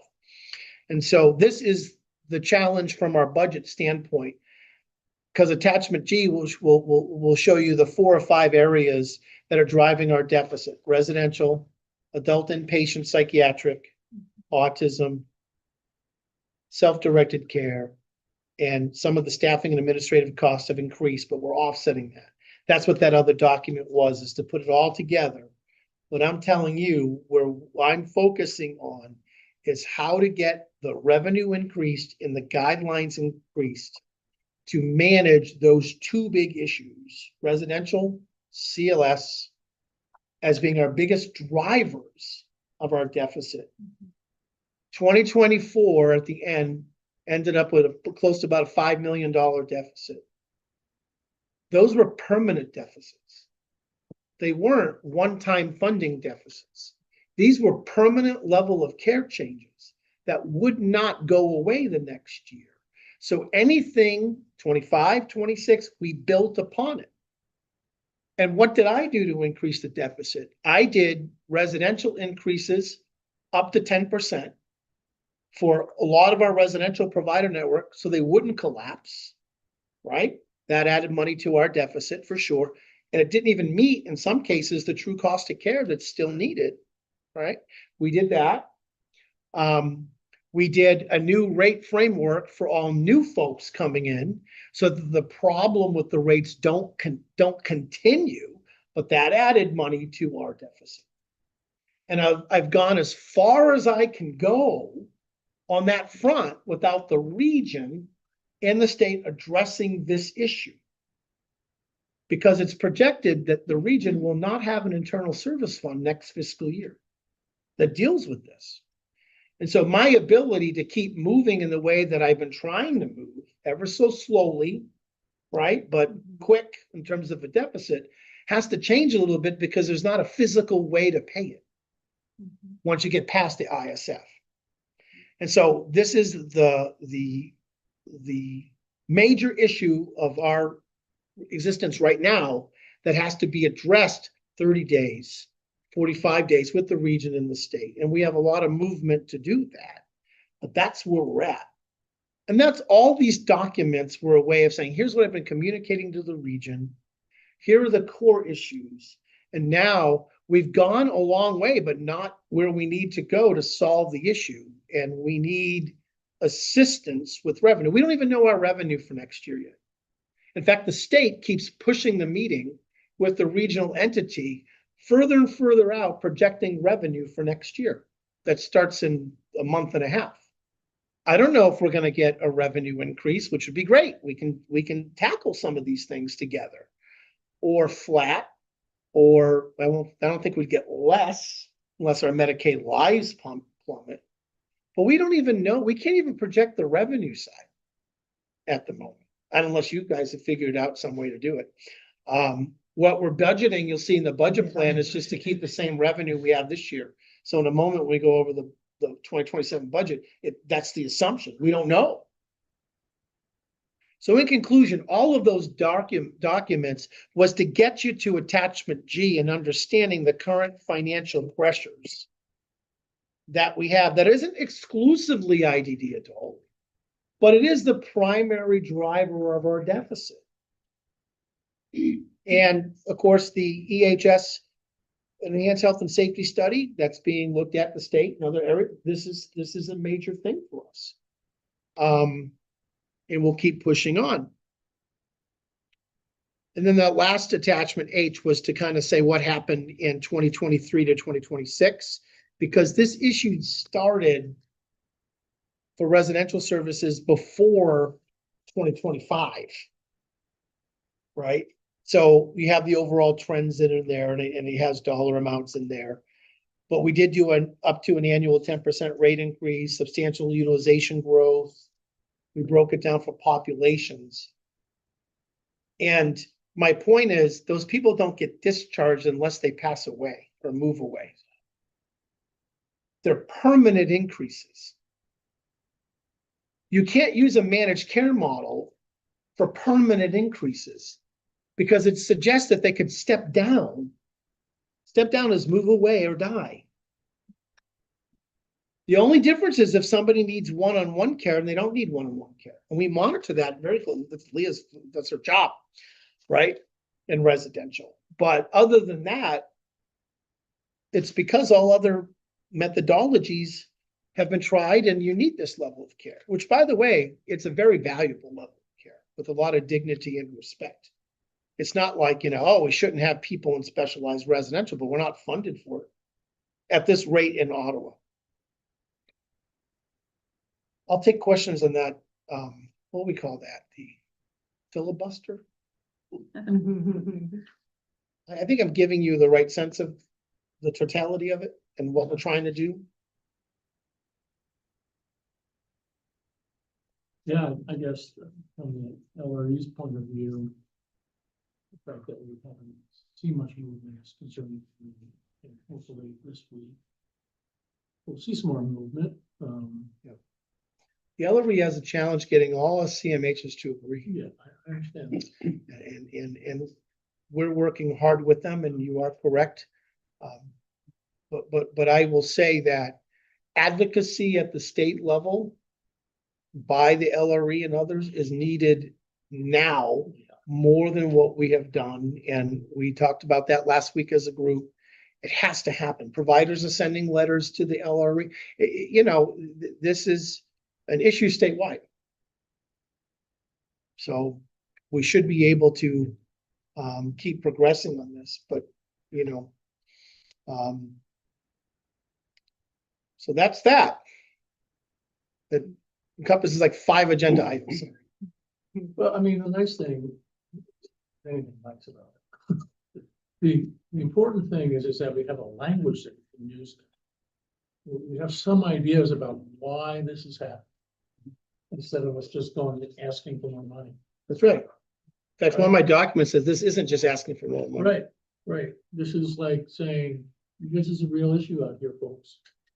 Yeah, and I want us to be honest, transparent, and thorough in understanding these issues.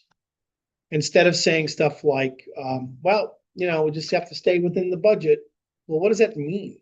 Right. Like not admit anybody, not serve, like what does it mean? There are consequences for such a statement in our environment. So we're gonna keep going here. And what I'm saying is, since I've been here, we have increased the deficit from that 2024, we'll call it structural deficit, that finally caught up with us post-COVID for other stuff. So we have that, and we're starting to make headway everywhere we can, but the pace isn't fast enough to close the margin because revenue's not increasing and you can't discharge folks. So that's, you know, that's the kind of issue that we're dealing with, that we're advocating for regionally and at the statewide for more revenue and more policies and what we're obligated to provide.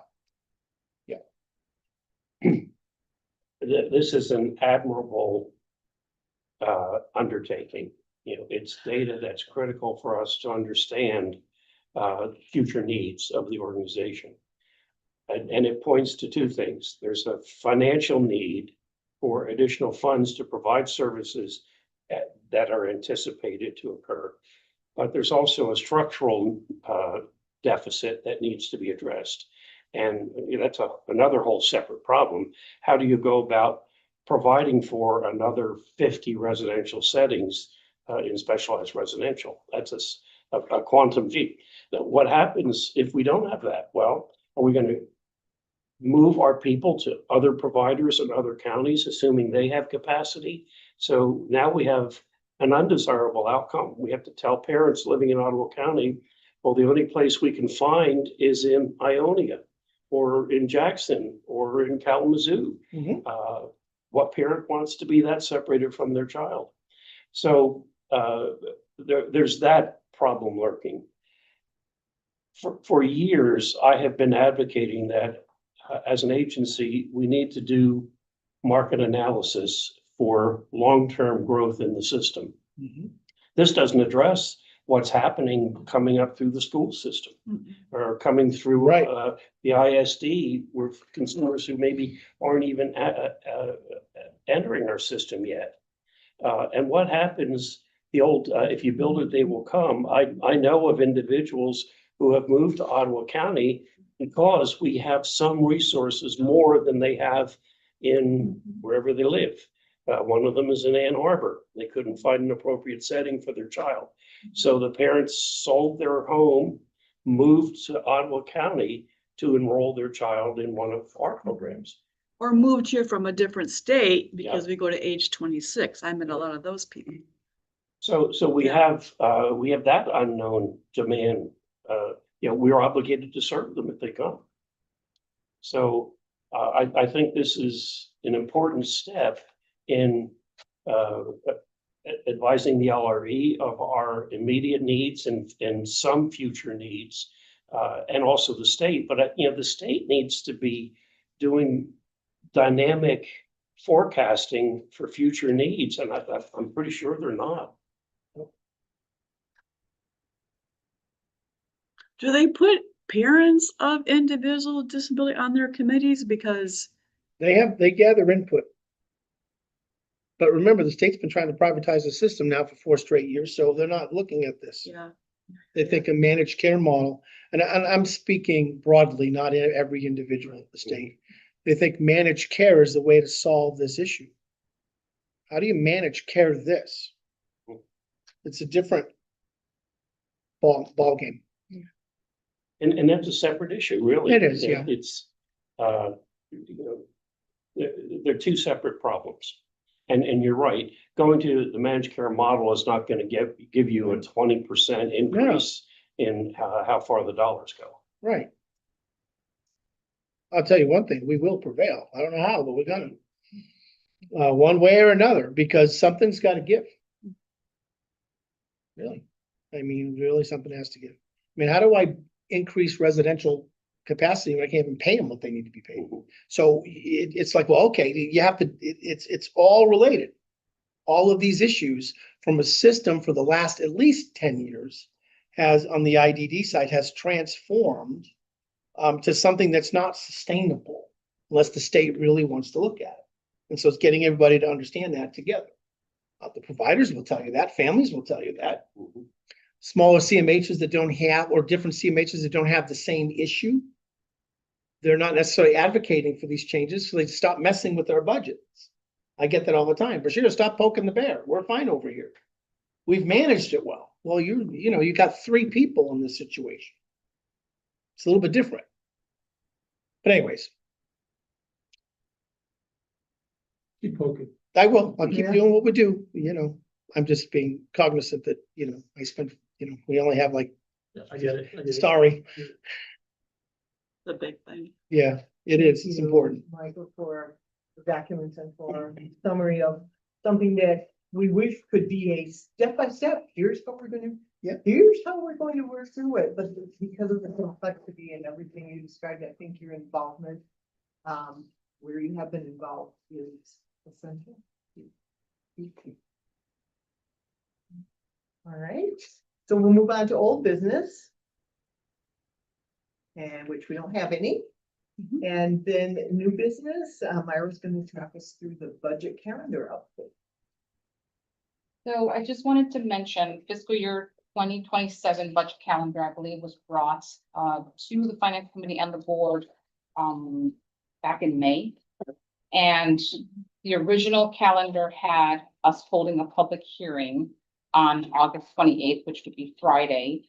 And just because of so much is going on with the authority transition and dates and 10-1 versus 1-1 and all that other stuff, that's going to be pushed to the September 25th board meeting. So we'll have the public hearing and the board meeting on the same day. Okay, so I just want So you bring lunch or supper? Yeah, I think Yeah. Friday and the following Friday, month board meetings are gonna be, long just because we have to kind of have 2, right? Mhm. So I wanted to point that out. So in the event you're following the budget calendar, you're not gonna see that on Friday. And then the other thing that we wanted to go through was the fiscal year 2027 budget. So I think Amanda will bring that up. I'm gonna be quick. PowerPoint presentation here and kind of just talk through a few things and then show you some preliminary numbers. Because as Dr. Bashir's mentioned before, the LRE has not provided fiscal year 27 numbers. They said to use June 2026 projected revenue. So that's what's in the budget right now. Let me test this little thing. See if it works. And the idea here is just to present this to you, so that we're not having you approve it. Just give you a preview. So we'll talk through the budget process and timeline, the creation, all the assumptions we've made, and then kind of actually go through the numbers. The budget calendar, which I just talked about, just kind of walk through briefly each month, what's happening in those months. And then for the September one, I moved the public hearing to that one, to that month as well. The assignments, I mean, it's a group effort, right? The entire team, for the most part, either is feeling it, knowing that we're in it, or doing something in the budget. And so, and Diane and I are new to this environment, but we're obviously not new to budget, you know, with the county and other experiences that we've had, but the team has been great to work with. And then here are some of the revenue assumptions, what Dr. Bashir has mentioned before. For the mental health fund, the LRE has said to use June 2026 projections, so we're using that. There's CCBHC that continues. State and local revenues, they pretty much remain consistent, as does the SUD funding. The millage fund, there's an increase in the projected taxes that were just approved, and that increase is a little over $665,000. And then we do anticipate to have that continuation of an estimated fund balance in the millage fund to continue that. Now, what you will see that's new is that we created a new fund, and we moved all the grants that were in the mental health fund 222 and mental health millage 223 into 225. And that was primarily for reporting, for ease of transparency. When we do our year-end reporting, sometimes we're having to pick and choose as we go through the different funds, and it's just easier to have it all in one. So that is something new that you're going to be seeing for 2027 and then going forward. And then our expense assumptions.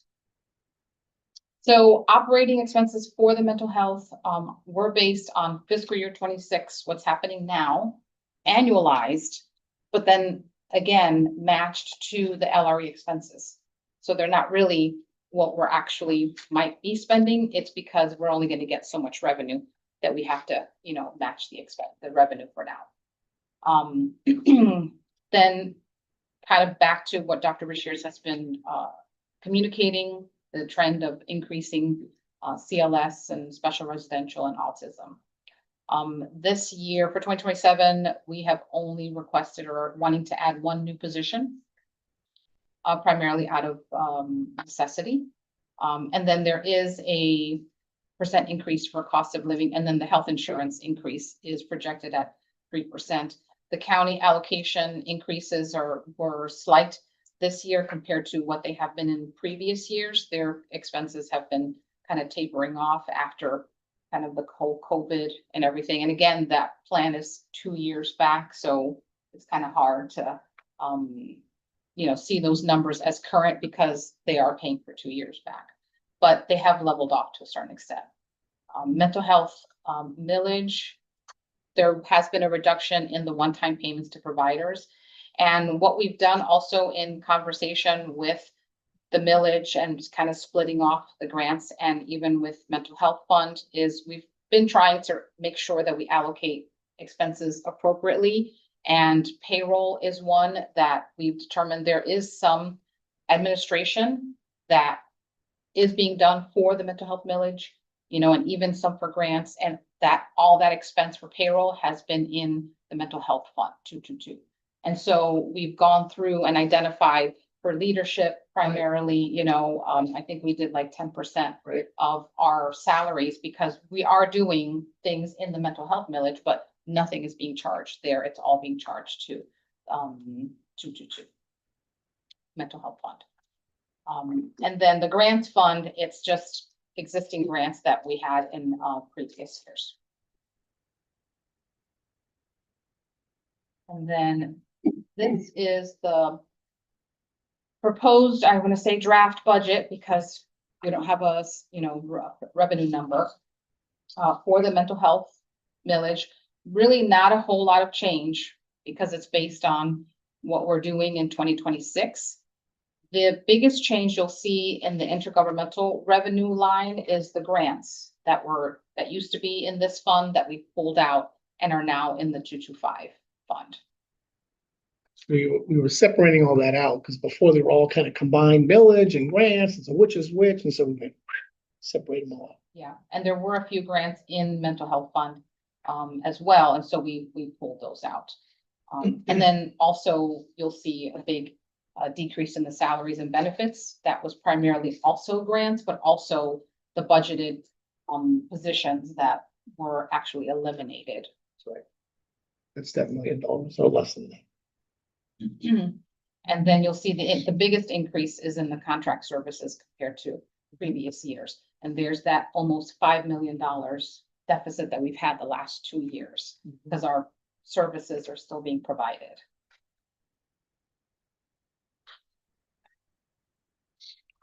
And then moving on to the revenue breakdown, just so that you see for the different revenue streams that we have, which is Medicaid and autism. And again, these are numbers that are based on the Medicaid ones are based on the LRE's June 2026 projection. State general fund, that hasn't changed. And so that's always the same amount, and the county contribution for the most part. And those reflect the different types of Medicaid funding too. So Yes, it's not just that's correct. Medicaid, 29 million, it's autism, theism, they're all different subtypes. Which, by the way, have different requirements. And then the expenses for the mental health fund broken down. You know, client care, and then you'll have contractual services and kind of how that fares compared to the fund summary at the beginning page.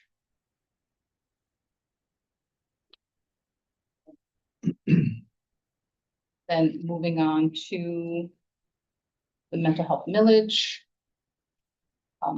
Again, you'll see the biggest difference in there is the intergovernmental revenue line because of all the grants that were pulled out of this fund that are being moved or were moved to 225. You'll see the increase in the taxes that were budgeted compared to what's budgeted for 27. And the decreases in the expenses, for the most part, all have to do with the grants that were budgeted in that fund.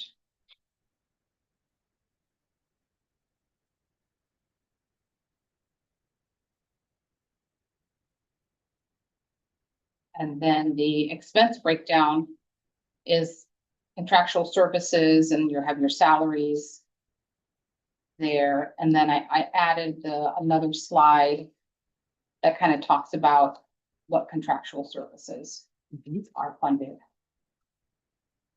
So the next from one. that. Yeah, so those amounts, we're not suggesting that we're gonna spend the exact amount listed there for those general categories. I was asked to populate like kind of the traditional types of programs we have and just kind of put them in the budget. What you're gonna see is we're gonna have a process to kind of identify where that all lands, but we had to put something in the budget.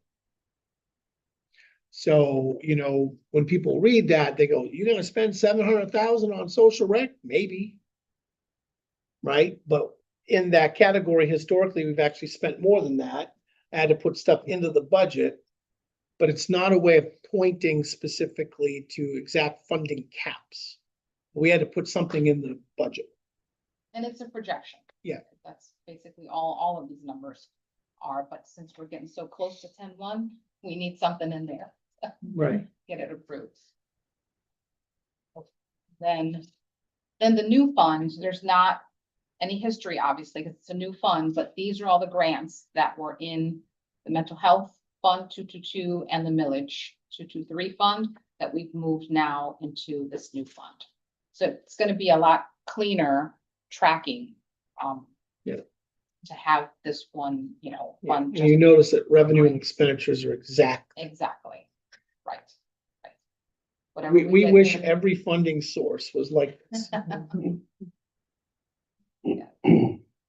And And then these are the grants that kind of make up the revenue and the expenses, and they're broken out. They're very similar to what we've had in the past. I don't think there's anything new in there. Yeah, very similar to what we've had in the past. Are we still getting a CCBHC grant Mhm. that provides for the infrastructure? I think that one, 27 is the Yeah, last, that's the fourth year of it. It was a 4-year grant. so one more year. So if all things are equal, next year, the CCBHC program will have $1 million to make up. Oh, Yeah, what do you do with those expenditures that are currently in the grant is the question. Yep. Or do you apply for another grant? Yes. And remember, a couple of months ago, I think it was November, we said, okay, when we had that scare with the system care grant, we developed principles of how do we handle when we're expecting to lose a grant? And there were like 5 steps that we'll look at.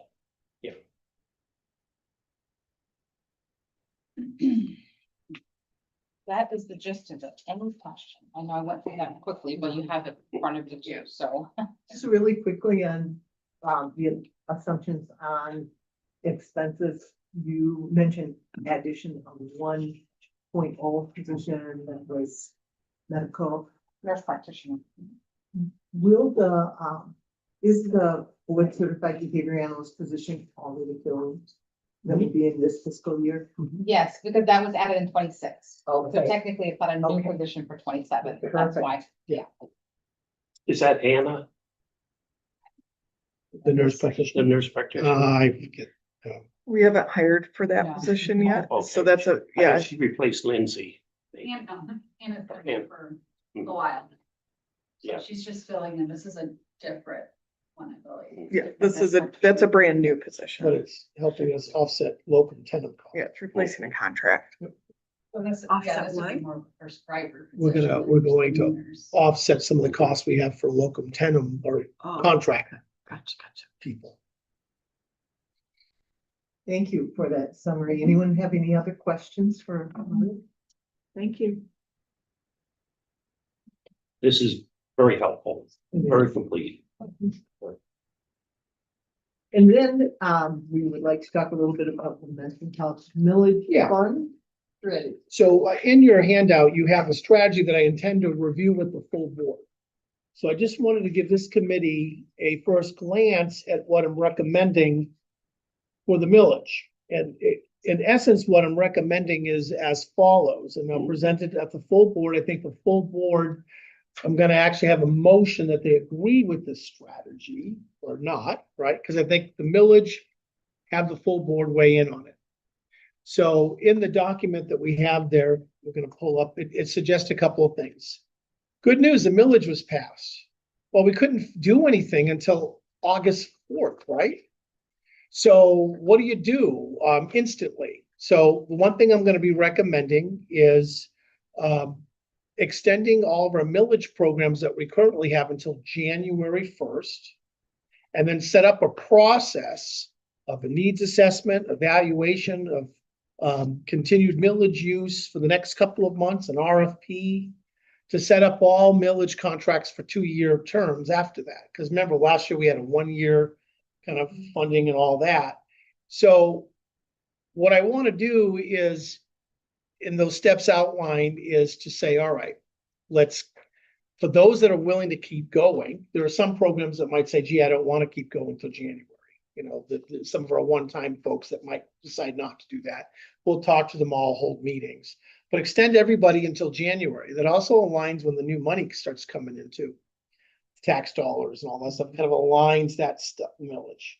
And it gives me time to roll out the expectations in terms of metrics,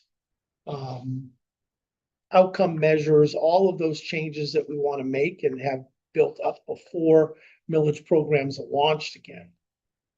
So what I'm going to be suggesting to the board, there might be some revisions on the timetable I list in this document, because I'm talking to Chelsea, we might have to do things earlier versus later. But one of the features is to have a needs assessment go up again that we control about what we think is also needed. and an evaluation of our current programs. And a formal RFP for people to request the use of millage. And so it gives us some time to extend out the current contracts. If not, I'd have to have everything figured out by September 30th. With no ability to wind down programs or start programs, because we didn't know until August 4th. So this was more for you to see, to say, I intend to bring this to the full board's attention as an agenda item, get the full board's view on adopting my recommended process. I will be sending out communications to millage providers saying, I'm going to be saying this stuff at the board, but I want the board to approve it, because they're kind of like, well, what's going to happen right now? Are we going to have millage funding or not? And it's August, whatever it is.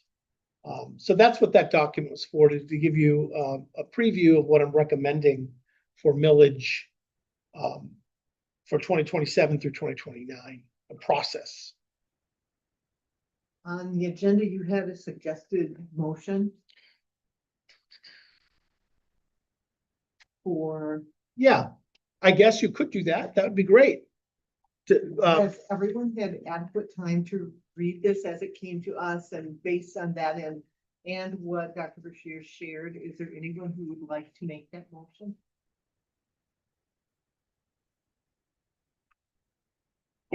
I move that we accept the report as presented. And move it on to the full board.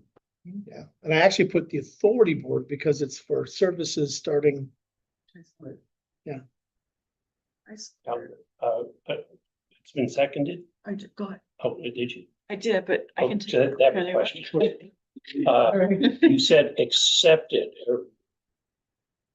Would you consider making that approve the millage, Sure. the strategy report and forward for board recommendation for approval? The wording in the proposed motion was to approve the mental health millage fiscal year 27-20 through 29 strategy discussion as presented and forward to the full authority board with a recommendation for approval. Does that? So move.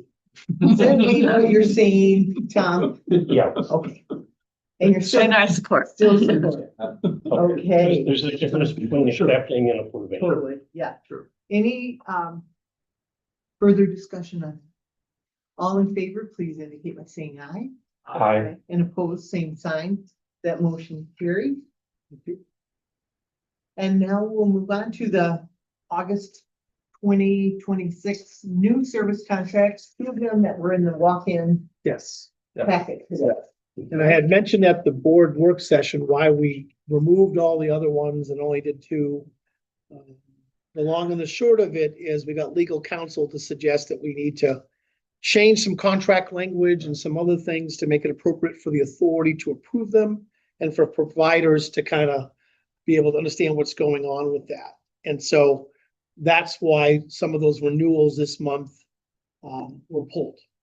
And we're suggesting that we only have two. I believe they would go to, the one change that I have is that these contracts actually start this fiscal year, right? So they would actually have to go to the CMH regular board, not the authority board. That's the only change, because it starts now. Yeah. And the authority doesn't have any money to approve them. So that was the only change I would make. Okay, all right, good. Now, just so you know, there's an error in this, so I made new copies if you want it. The error is when you get to the budgeted amount, it's $20,000 total. So it should be $5,000 in row one and $15,000 in row two. If you want a cleaner version, I'll let you know. And we'll just kind of get into what all this means. So this is, we're in the new types of contracts, which has been kind of cool. It's the contracts that the county has traditionally managed for us. There's 53 of them right now that we know of.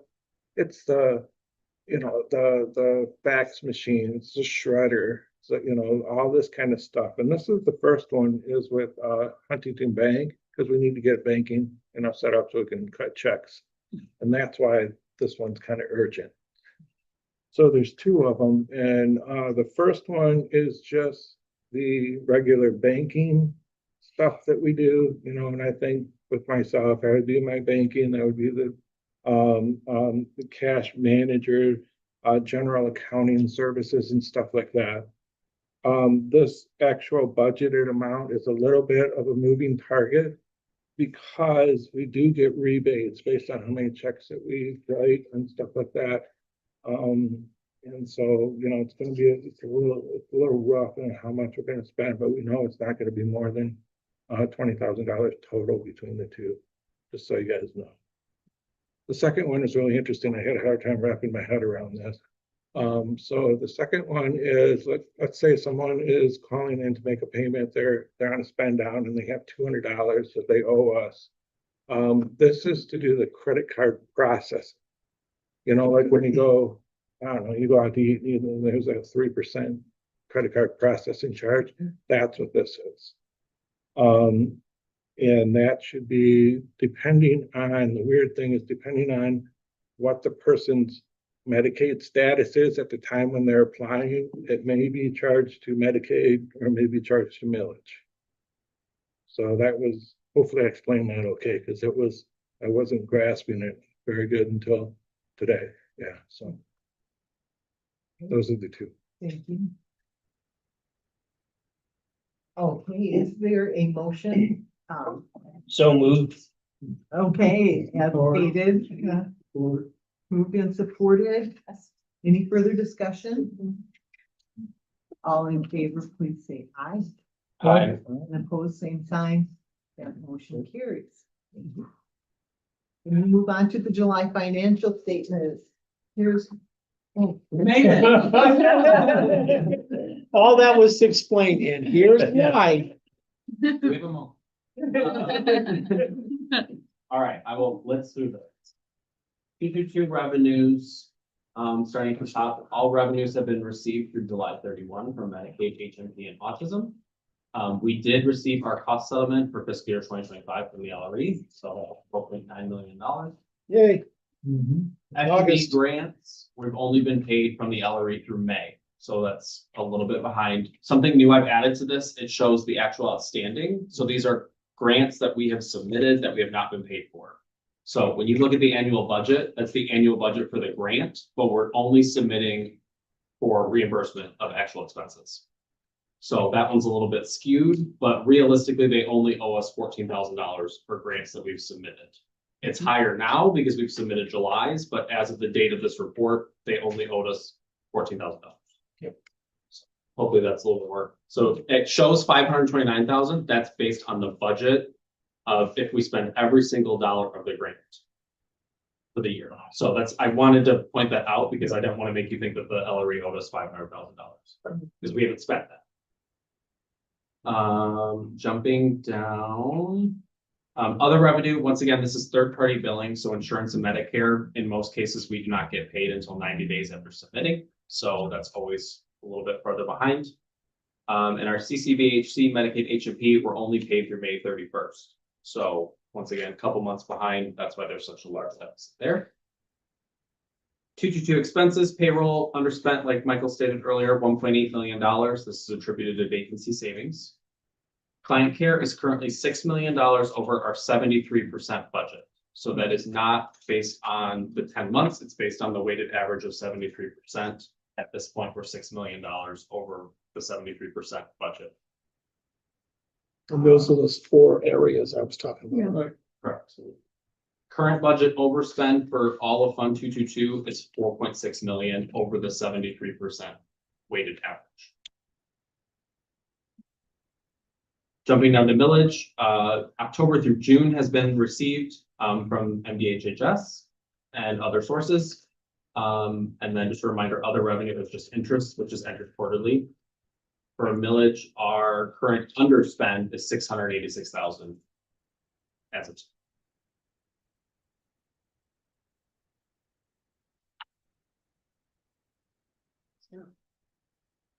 All right, is there someone who would like to make a motion to? Way to receive- go, Nick. Yeah. we will. I've been for making it all the time. To receive the fiscal year 2026 July financial statement as presented and forward it to the full board. So moved. Support. A motion has been made and supported. Is there any further discussion on the financial statement? All in favor, please indicate by saying aye, Aye. Aye. and opposed, same sign. That motion carries. Thank you. And now we're on item 9, public comment. Is there anyone here who would like to make? No one in the room. Is there anyone online, Amanda? No? All right. And at this time, I need to adjourn.